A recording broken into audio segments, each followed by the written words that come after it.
Industriya ng gatasang kalabaw sa Dingras, Ilocos Norte, lalo pang pinalalago. Tutukan ng buong ulat kay Idol Joanna De Vera.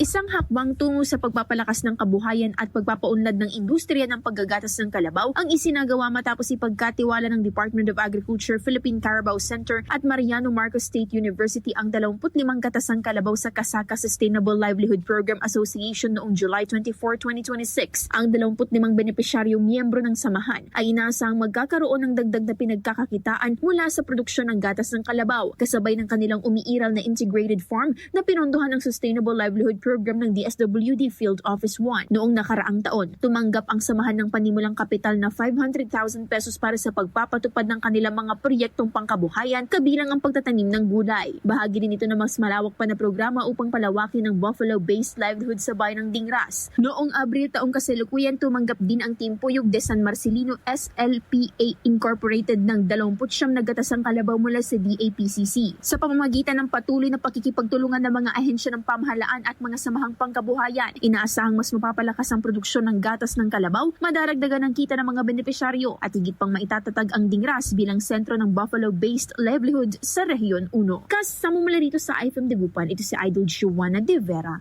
Tatak IFM. IFM News. IFM News. IFM News.